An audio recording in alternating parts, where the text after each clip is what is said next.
Walk into any room today, and you'll notice how many people try to prove their worth through words, constant talking, self-promotion, louder voices. But here's what most miss. Real respect isn't demanded with speech. It's earned through presence. Marcus Aurelius once wrote, "You have power over your mind, not outside events. Realize this, and you will find strength." That strength, it's the quiet confidence the Stoics mastered. In this video, we're uncovering the timeless practices that let your character speak for itself, no words needed. Because when your actions align with unshakable principles, people lean in to listen. Even when you're silent, what does your silence say about you? For the Stoics, a composed demeanor wasn't just about avoiding outbursts, it was a mirror of inner mastery. Epictetus put it bluntly, "No man is free who is not master of himself." And that mastery begins with the way you hold yourself when words aren't necessary. Think about the people who walk into a room and instantly draw attention, not by shouting or posturing, but by radiating quiet assurance. Their calm isn't passive, it's a form of unspoken authority. Take Cato the Younger, a Roman senator known for his unshakable poise. Even in the chaos of political battles, his stillness made his opponents uneasy. They couldn't rattle him because his presence alone signaled control over his emotions, his reactions, his very being. Now, imagine applying that to your own life. When stress hits, where does your body language take you? Do your shoulders tense, your breath quicken, or do you stand grounded, steady as stone? The Stoics knew this truth. Your posture isn't just physical, it's a broadcast of your inner state.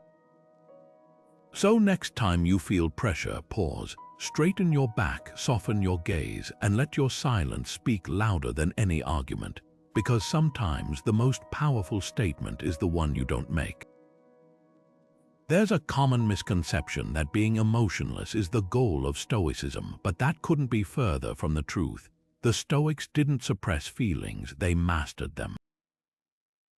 They called this apatheia, not apathy, but freedom from emotions that cloud judgment or weaken presence. Seneca put it simply, "The greatest remedy for anger is delay." Think about that for a moment. It's not about ignoring how you feel. It's about refusing to let those feelings dictate your actions. Picture this: a colleague takes credit for your work in a meeting.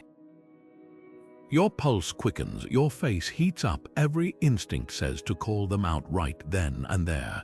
But here's the difference between reaction and resolve.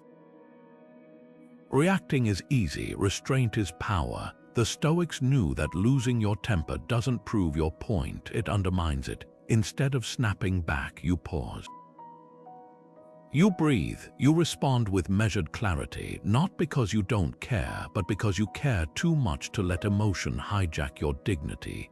History remembers those who held their composure under fire. When Seneca faced false accusations from Nero, he didn't rage or beg, he stood firm, unbroken. His stillness, not his anger, exposed the emperor's weakness. That's the lesson here. Emotional equilibrium isn't passive, it's a silent force multiplier. The next time someone tests your patience, ask yourself, are you handing them control or keeping it where it belongs, in your hands? One of the most overlooked forms of communication is action, not grand gestures, but the quiet, repeated choices that reveal who you truly are. Marcus Aurelius scribbled in his private journal, "Waste no more time arguing what a good man should be. Be one." That line wasn't meant for speeches or applause. It was a reminder that character isn't proven in debate, but in daily practice. Consider the way you move through the world when no one's watching. Do you cut corners when it's convenient, or do you hold yourself to the same standards regardless of audience? A leader who shows up prepared, meets deadlines without fanfare, and treats the janitor with the same respect as the CEO doesn't need to announce their integrity. It's evident in their habits. Rituals matter here. The Stoics didn't preach perfection, they valued repetition. A simple morning routine, whether it's reflecting on your intentions or tackling your most demanding task first, builds a kind of credibility words can't replicate. It's the difference between someone who says, "I'm reliable," and someone who simply is day after day. So here's a challenge. Pick one small action that aligns with the person you aim to become. Maybe it's listening fully instead of waiting for your turn to speak. Maybe it's delivering on a promise, no matter how trivial it seems. These are the silent signals that carve respect out of routine. Because trust isn't built in declarations, it's forged in the 1,000 unremarkable moments where your actions echo your principles. The power of speech isn't in how much you say, it's in knowing when not to. Epictetus drilled this into his students. We have 2 ears and 1 mouth, so we can listen twice as much as we speak. That wasn't just about humility, it was tactical. The Stoics understood something most of us forget. Words lose their weight when they're spent recklessly. Watch a skilled negotiator at work. While others rush to fill the silence with concessions or arguments, the master stays quiet. Their pauses aren't empty, they're pressure. Ancient texts recount how Roman diplomats would outlast rivals simply by withholding speech, letting the other side reveal weaknesses through their own chatter. One historical account describes a trade deal where silence netted better terms than any plea could, because the Stoic merchant knew this truth: desperation talks. Confidence waits. Now turn that lens inward. Think of the last time you felt the urge to over-explain, maybe after a mistake or when seeking approval. That compulsion to justify yourself, it's not serving you. Every extra word dilutes your position. The next time you're tempted to fill the air, borrow a Stoic discipline. Pause for 3 breaths. Ask, does this add value or just volume? Because influence isn't seized by the loudest voice in the room, it's claimed by the one who wields silence like a blade. There's a magnetic quality to someone who moves through the world as if they already have everything they need, not because they're wealthy or accomplished, but because they've mastered the art of self-containment. Seneca called this autarky, the Stoic ideal of self-reliance. But here's the twist: it's not about isolation or rejecting help. It's about radiating a quiet certainty that says, "I'm not here to prove anything to you." History offers a striking example in figures like George Washington, who famously refused a royal title after the American Revolution. He didn't need the pomp, his authority came from something deeper. The lesson: dependence on external validation, titles, applause, even praise weakens your presence. Like a tree that doesn't beg for water but sinks its roots deeper, the most respected people focus on cultivating inner resources. Think about the last time you downplayed your achievements to seem humble only to resent not being acknowledged, or the itch to post a milestone online waiting for the likes to roll in. The Stoics would ask, why hand others the power to define your worth? An entrepreneur who quietly refines their craft, a parent who finds joy in the unnoticed labor of love. These are the modern embodiments of autarky. They don't need a spotlight to know their value. So here's an uncomfortable but liberating question. What's the one thing you secretly hope others will notice about you? Your intelligence, your resilience. Now, imagine stripping that need away. How would you stand, speak, or move if you weren't waiting for permission to feel enough? That shift from seeking approval to embodying your own standard is where real confidence begins. Because here's the paradox Seneca uncovered: the less you need from others, the more they'll offer you. Not as flattery, but as genuine respect. When your energy isn't spent chasing validation, it transforms into something far more compelling, an aura of quiet completion. And that is a language everyone understands. There's an ancient Stoic exercise called the view from above, imagining yourself looking down on life from a mountaintop, watching human conflicts shrink to mere specks. Marcus Aurelius used this often, reminding himself, the opinion of 10,000 men is of no value if none of them know anything about the subject. That's not cynicism, it's perspective. Every time you react to petty slights, you're handing over your peace to someone who likely forgot the incident 5 minutes later. Take passive-aggressive comments at work. The colleague who jokingly undermines your ideas, the neighbor who leaves backhanded compliments at your doorstep.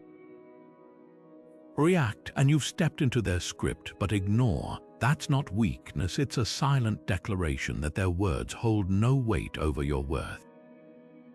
Ancient Athens had a term for this, apatheia, the art of letting distractions pass like clouds untouched. Here's the test. Think of something minor that still needles you, maybe a dismissive text, a snub at a party. Now ask, what would it look like to meet that with detachment? Not suppression, not pretending you don't notice, but simply refusing to let it dictate your energy.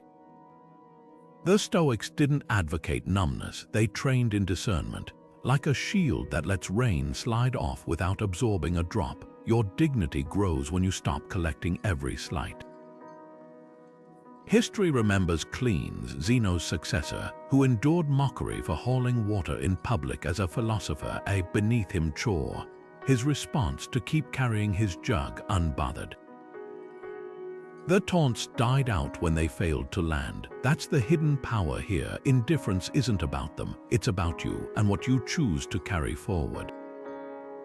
The true measure of strength isn't how fast you react, it's how long you can wait without losing your footing. Musonius Rufus, the Stoic teacher who endured exile with unshaken resolve, put it plainly: what is unbearable in hardship is not the hardship itself, but how we bear it.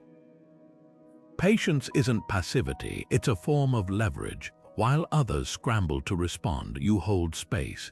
While they rush to fill silences with weak concessions, you let tension work in your favor.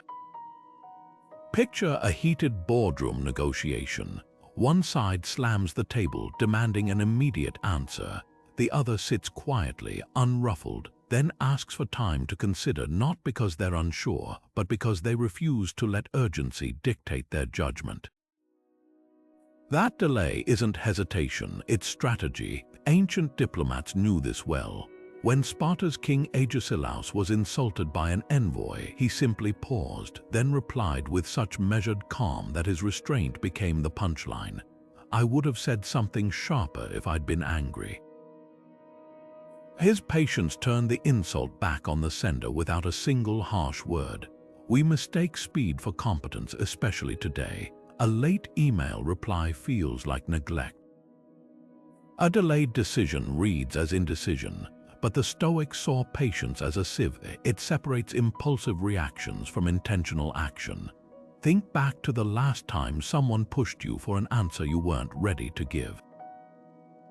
Did rushing serve you, or did it hand them the reins? Now flip it. When did waiting whether to reply to a provocation, to make an offer, or to walk away earn you unexpected ground? Here's the quiet truth: impatience is a debt. Every time you react prematurely, you pay with your credibility. But patience, it compounds interest. The longer you hold out without breaking, the more others lean in to hear what you'll say when you're finally ready to say it. The great paradox of influence is this: the more clearly you know why you do what you do, the less you need to explain it to others.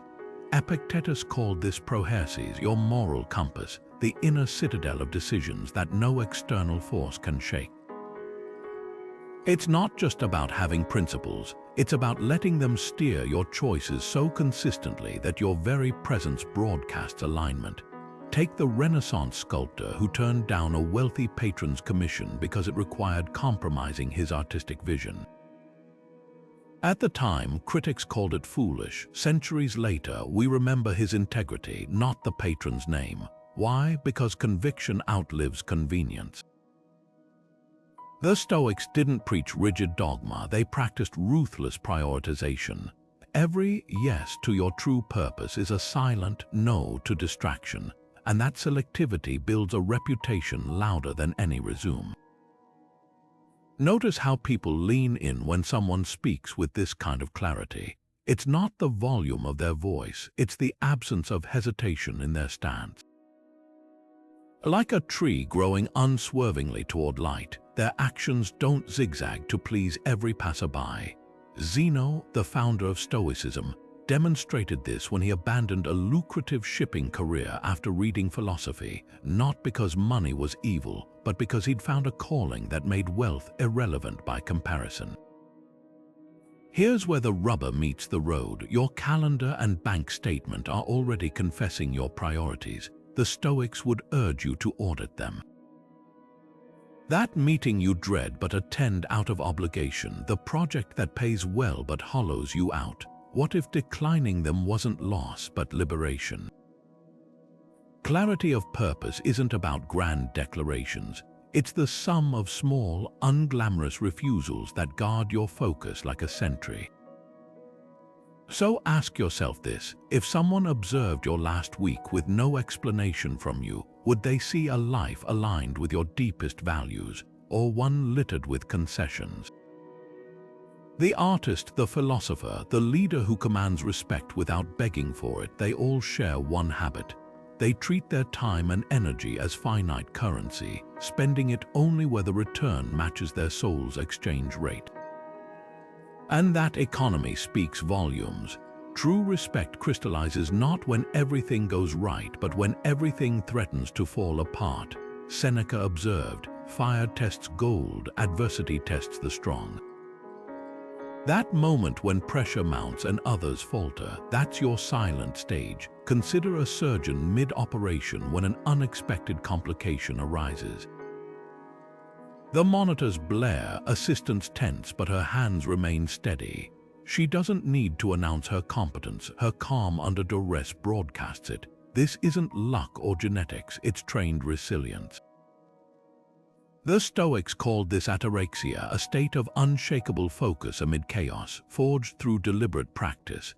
Now, reflect on your own life. Maybe it wasn't an operating room, but a high-stakes meeting where tempers flared, or a family crisis demanding level-headed decisions. Recall how staying composed didn't just help you navigate the storm, it made others instinctively look to you for direction. That's the alchemy of grace under pressure. Adversity doesn't diminish your authority, it reveals it. Here's the secret the Stoics uncovered centuries ago. Calm isn't the absence of stress, it's the presence of perspective. Like a sailor who knows the storm will pass because they've studied the sea, your steadiness signals mastery not over circumstances but over your response to them. So next time chaos erupts, pause, breathe, and remember, the world notices who keeps their head when everyone else is losing theirs. The most underrated form of power isn't in speaking, it's in the willingness to absorb what others say without interruption or agenda. Zeno, the founder of Stoicism, didn't just joke about having 2 ears and 1 mouth. He embedded it in his teachings as a discipline. True listening, he argued, isn't passive. It's an act of humility that disarms egos and uncovers truths words often hide. History remembers leaders who mastered this. Take the tech CEO who inherited a fractured team. Instead of imposing his vision, he spent his first month in silent observation, meeting with junior employees, noting their frustrations, even writing down pauses in conversations where dissent went unspoken. Within a year, turnover plummeted and innovation soared. Why? Because his silence created space for others to expose problems and solutions he'd never have discovered alone. But here's where the Stoic twist comes in. Deep listening isn't just about gathering intel. It's a mirror. When you resist the urge to mentally rehearse your reply while someone else speaks, you're not just hearing their words, you're confronting your own impatience, your biases, even your fear of being wrong. That colleague you tune out because their voice grates, that relative whose advice you dismiss because they're out of touch, what if their perspective held a piece you've been missing? The ancient Greeks had a word for this, eustochia, the skill of grasping the essence of things. It's what happens when you stop listening to reply and start listening to understand. Imagine applying that to your next disagreement. Instead of waiting for your turn to talk, you lean in, asking, "Help me see what I'm missing." That shift from defense to curiosity doesn't weaken your position. It fortifies it, because respect isn't just commanded by the words you offer, but by the space you create for others to be heard. When mistakes happen, and they always do, most people rush to explain them away. But there's a stark difference between an explanation and an excuse, and the Stoics drew that line with unflinching clarity. Epictetus put it bluntly: don't blame others for your setbacks. The obstacle is the path. What he meant wasn't self-punishment, but something far more empowering. Ownership isn't about fault, it's about agency. Take a moment to watch how people handle failure. Some deflect, some justify, but the rare few, the ones who earn lasting respect, simply say, "This was my doing." No theatrics, no victimhood, just quiet accountability. When a well-known CEO's product launch failed spectacularly, he didn't blame market conditions or his team. His public statement, 3 sentences: "We misjudged. We'll fix it, here's how." That kind of ownership doesn't weaken authority, it cements it, because admitting fault without flinching signals something profound. You're secure enough to face reality and strong enough to change it. Now turn that lens inward. Think of the last time something went sideways in your life: a missed deadline, a strained relationship. Did you default to reasons, or did you claim the outcome? The Stoics weren't suggesting you ignore external factors. They were urging you to focus on the one thing you truly control: your response. A delayed train isn't your fault, but how you handle the delay, whether you spend the time fuming or adapting, is entirely yours. Here's the litmus test. Excuses sound like "I couldn't because," ownership sounds like "next time I'll." One keeps you stuck, the other moves you forward.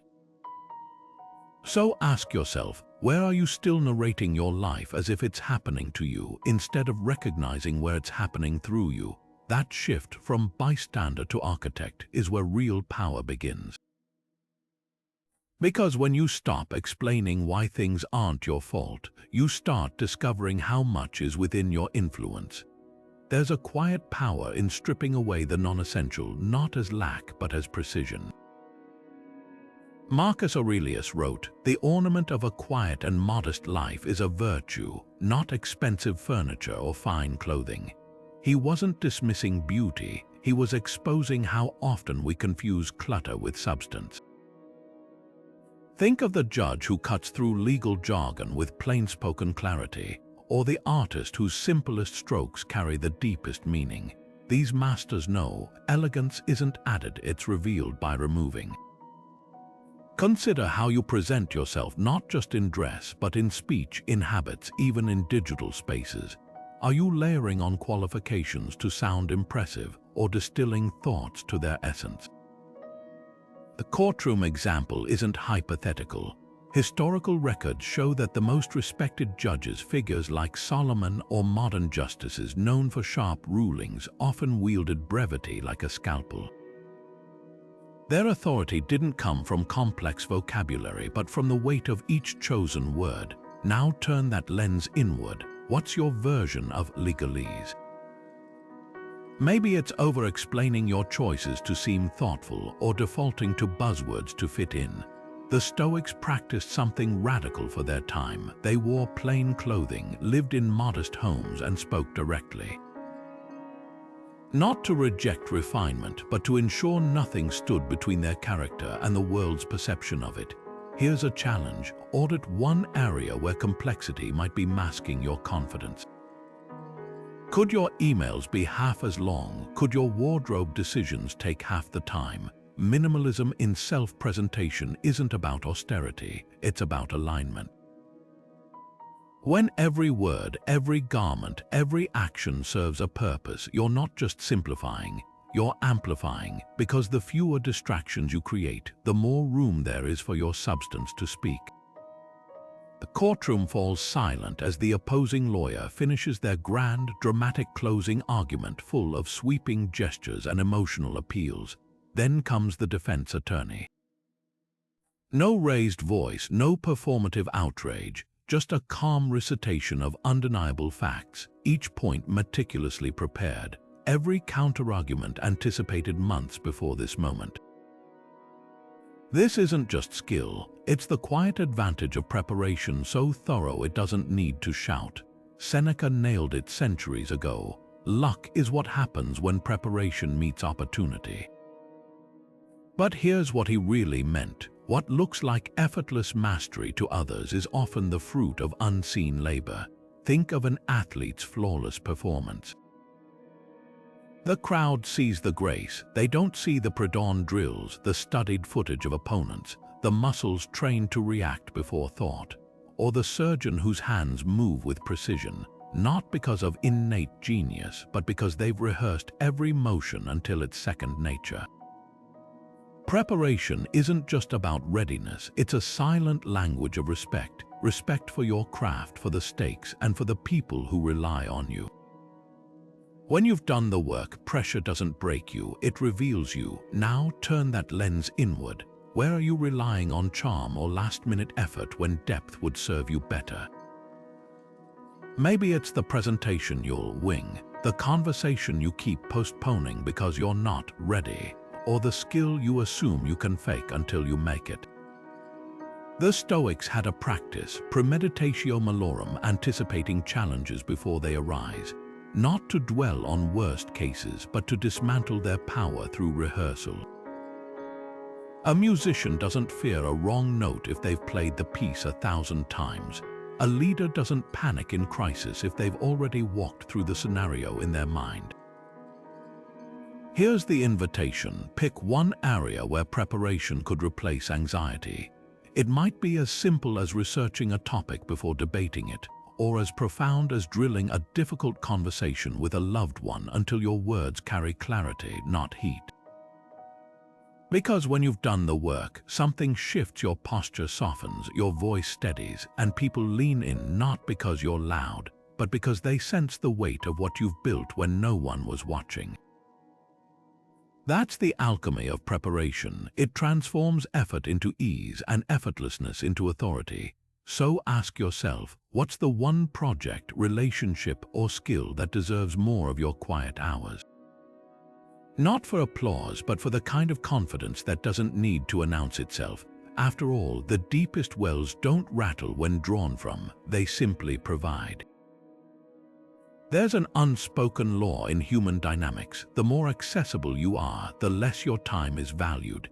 Epictetus saw this centuries ago when he warned, if you don't set your own boundaries, the world will set them for you, and you won't like theirs. That's the paradox of respect. It's not just earned by what you're willing to do, but by what you refuse to tolerate. Take the freelancer who's bombarded with last-minute requests for unpaid quick fixes. Each time they say yes, their expertise gets cheaper in the client's eyes, but the moment they decline politely, firmly, without apology, something shifts. The client either walks away revealing they never valued the work or agrees to terms proving they did. Boundaries aren't barriers, they're litmus tests for respect. This isn't about arrogance or rigidity. It's about recognizing that every yes you give is a no to something else, your peace, your priorities, even your self-worth. Ancient Stoics didn't advocate selfishness, they practiced selective engagement. When Seneca turned down Nero's extravagant invitations, he wasn't being rude. He was guarding his time like the finite resource it is. Now audit your own life. Where are you too available? The friend who calls at midnight for non-emergencies, the co-worker who treats your calendar like their personal overflow space. These aren't just inconveniences. They're silent auctions for your dignity, and every unclaimed no bids down your value. Try this reframe. Declining isn't rejection, it's redirection to the people and projects worthy of your energy. Because here's the truth no one tells you. When you stop fearing the consequences of saying no, you rarely face them. Most adjust. The rest reveal themselves as takers, not collaborators. And that clarity, it's priceless. True humility isn't about shrinking yourself, it's about standing tall enough to let others shine. The Stoics drew a sharp line between this virtue and the hollow performance of false modesty. Musonius Rufus warned, "He who flatters himself with pretended humility is like a man who builds with rotten timber." Translation: putting yourself down for praise isn't humble, it's just another form of ego in disguise. Think of the scientist who makes a breakthrough and immediately credits her team's collective effort. She isn't downplaying her role, she's acknowledging that excellence is rarely solo work. Contrast that with someone who fishes for compliments by saying, "Oh, it was nothing," while secretly waiting to be contradicted. One earns respect, the other erodes trust. History whispers this lesson through figures like Newton, who famously stood on the shoulders of giants, or the Japanese pottery masters who left intentional flaws in their work, not because they lacked skill, but to remind observers that perfection isn't the point. Contribution is, so here's the challenge. Reflect on a moment when your willingness to step back, to share credit, admit gaps, or ask for help actually deepened others' respect for you. Maybe it was letting a junior colleague present your joint project, or saying, "I don't know," in a room full of experts. That's humility as strength, the confidence to be unguarded about your limitations because you know your worth isn't threatened by them. The Stoic version of humility isn't self-deprecation. It's sober self-awareness, recognizing that every strength has its counterbalance, every win its collaborators. When you stop scrambling to prove you're the smartest person in the room, something unexpected happens. People start listening closer, trusting more. Because real influence doesn't come from being the center of attention. It comes from being the calm center of gravity. The most commanding people in the room aren't always the loudest. They're the ones who act without hesitation when it matters. Marcus Aurelius captured this perfectly in his Meditations. The mind adapts and converts to its own purposes the obstacle to our acting. The impediment to action advances action. What stands in the way becomes the way. What he's describing isn't recklessness, it's the quiet power of a mind that's already decided. Picture a fire captain facing a collapsing building. There's no committee debate, no second guessing, just clear, immediate directives. That split-second certainty doesn't come from impulse, it's the result of trained intuition. Every past drill, every studied scenario crystallizes into one unwavering choice. The crew doesn't follow because they're ordered to, they trust the clarity they see in their leader's calm. Now contrast that with how many of us approach daily decisions. How often do you linger over minor choices, rewriting emails, reheating the same pros and cons, mistaking deliberation for depth? The Stoics recognize this trap. Hesitation isn't wisdom when it's just fear in disguise. A CEO who waits weeks to address a toxic team dynamic. A parent who waffles on enforcing boundaries both pay a hidden tax in eroded respect. Here's the litmus test. Is your delay serving strategy, or is it avoidance masquerading as caution? The next time you catch yourself looping in indecision, ask, what would this look like if I already knew the answer? Not because every choice should be rushed, but because unshakable resolve, once formed, carries a gravitational pull. People don't question the captain's orders mid-fire. They move, and that reflex starts with the stillness of a mind that's made itself up. There's a quiet magic in knowing exactly what to expect from someone, not because they're predictable, but because they're unwavering. Seneca observed, "No wind favors a ship without direction." And that's the irony. We're drawn to charisma, yet we lean on consistency. Think about the people you truly rely on. They're not necessarily the most dynamic in the room, but the ones whose actions align with their words so seamlessly, you'd bet your piece on them. Consider the nurse who checks on patients at the same intervals every shift, not because the job requires it, but because she knows, even in small things, regularity builds trust. Her steady rhythm tells a story louder than any pep talk. You're safe here. Contrast that with the coworker who dazzles in meetings but misses deadlines, or the friend whose enthusiasm burns bright but flickers when you need them. Charm opens doors, dependability keeps them open. Now turn that mirror inward. Where do your fluctuations, whether in mood, effort, or follow-through, send mixed signals?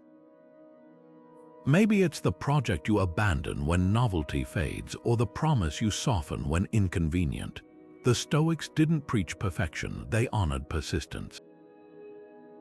Showing up the same way on mundane days as you do on milestone ones isn't monotony, it's integrity in motion. History remembers this lesson in figures like Queen Elizabeth I, whose reign transformed England not through theatrics, but through decades of calculated, unwavering leadership. Her steadiness in policy and principle, not just in crisis but in the unglamorous stretches between, earned a loyalty that outlasted her lifetime. That's the power Seneca hinted at. Steadfastness is rare because it's hard. Anyone can rise to the occasion. True character is measured in how you hold the line when no one's applauding. So here's the real test, not of your peaks but of your valleys. When energy is low or distractions mount, what's your default? Excuses or execution? Because the world notices who keeps their word even when it costs them, and who reshapes commitments to fit convenience. And that noticing, it becomes trust, or the lack of it, one small, repeated choice at a time. The greatest athletes understand something most of us forget. Victory isn't defined by the scoreboard, but by the quiet knowledge you left everything on the field. Epictetus drilled this into his students. Make the best use of what is in your power and take the rest as it happens, not as resignation but as liberation.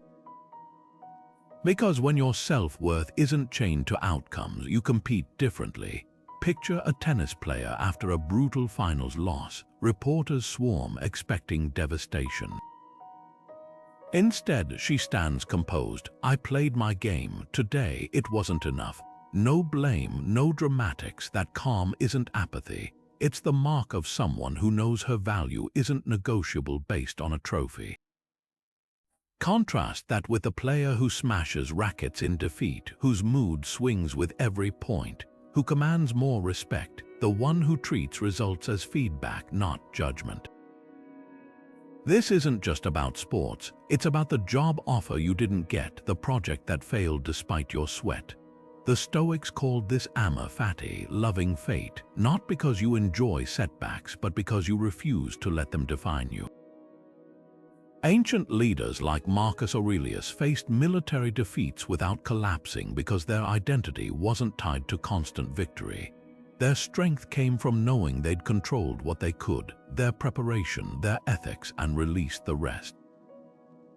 So here's the pivot. What's the one goal in your life that, if it crumbles, would make you question your worth? Is it a number in your bank account, a title at work? A relationship hanging by a thread? Now imagine whispering to that fear, even if this fails, I don't. That's detachment in action. Not caring, but caring so deeply about your effort that results lose their power to break you. Because here's the secret Epictetus uncovered. Mastery isn't about controlling outcomes. It's about refining your process until you trust it, and yourself regardless of the noise. And that kind of confidence, it doesn't just change how you perform, it changes how the world perceives you. There's an art to holding your cards close, not out of deceit, but because some truths lose their power when spoken too soon. Marcus Aurelius cautioned in his private journal, the more we say, the less it means. Reserve strengthens resolve. He wasn't advocating secrecy for manipulation, but recognizing that premature disclosure often dilutes intent. Consider a seasoned diplomat at a tense negotiation. While others rush to stake their positions, she listens, taking notes, observing patterns, letting silence amplify her eventual words. When she finally speaks, it's not to fill the room with opinions, but to deploy a single, calculated point that shifts the entire discussion. Her restraint isn't hesitation, it's strategic leverage. History remembers leaders who mastered this balance. Charles de Gaulle famously cultivated an air of mystery, believing silence is the ultimate weapon of power. By rarely revealing his full hand, he forced others to engage on his terms. The lesson here isn't about withholding truth, but about timing its release for maximum impact. Now turn that lens inward. Think of the last time you shared an opinion or personal detail impulsively, maybe in a group chat, a meeting, or online. Did it elevate the conversation or simply fill space?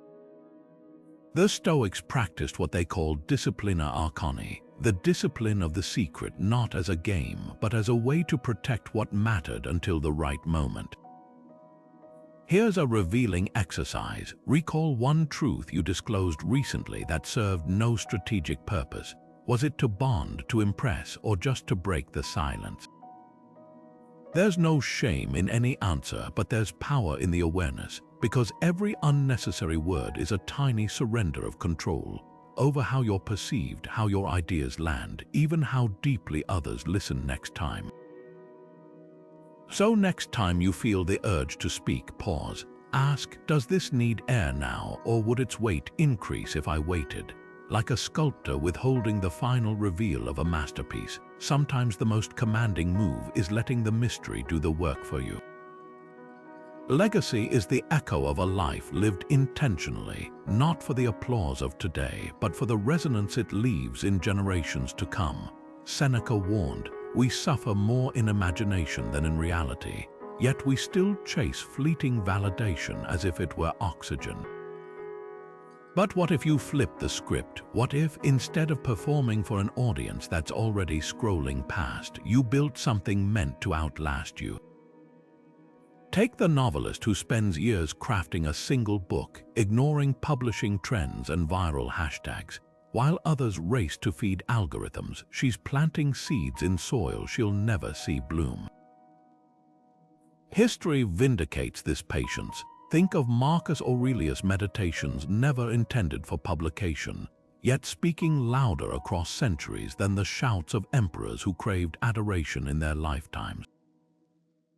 That's the paradox of memento mori. Remembering you'll die isn't morbid. It's the compass that points you toward what truly matters. Now consider your own life. The project you've postponed because it wouldn't get immediate recognition. The passion you dilute to fit in. What shape would they take if you stopped editing yourself for an invisible panel of judges? A sculptor doesn't chisel marble hoping for a daily like. She trusts the work itself will justify the years of dust and doubt. Here's the question that cuts through the noise. If your actions today were the only evidence of your existence, would they tell the story you want told? Not the curated highlight reel, but the raw, unobserved choices, the kindness without witnesses, the discipline without fanfare. That's where legacy begins, in the quiet moments where you trade approval for authenticity. Because the Stoics knew something we often forget: time doesn't measure popularity, it measures impact, and impact doesn't need a spotlight to endure. The greatest measure of your worth isn't in what you say, it's in what you do when no one's watching. Over the centuries, from Rome's marble halls to today's boardrooms and living rooms, one truth has remained: respect isn't requested, it's recognized. Think back to everything we've explored: the unshakable presence that commands attention without a raised voice, the patience that turns pressure into leverage, the quiet consistency of actions rooted in principle. These aren't just strategies, they're the invisible architecture of a life lived with Stoic integrity. Seneca, often quoted for his fiery wisdom, left us a quieter gem. Light shines in the darkness without announcing itself. That's the essence here. You don't need to declare your value like a street vendor hawking wares. When your habits align with your highest self, people notice not because you pointed it out, but because authenticity has its own gravity. So here's your final challenge. Pick one area of your life where words have been doing the heavy lifting. Maybe it's the resume padded with jargon but thin on results, the relationship propped up by apologies instead of changed behavior, or the social media persona that's more performance than person.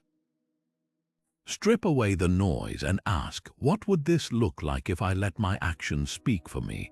The Stoics didn't write their philosophy for fame. They wrote it as private reminders to live by. And that's the invitation here, not just to absorb these ideas, but to embody them one silent choice at a time. If this resonated with you, there's more where it came from. Hit subscribe for deep dives into the philosophy that speaks volumes without saying a word. Until next time, remember, the world's already listening. You just have to give it something worth hearing.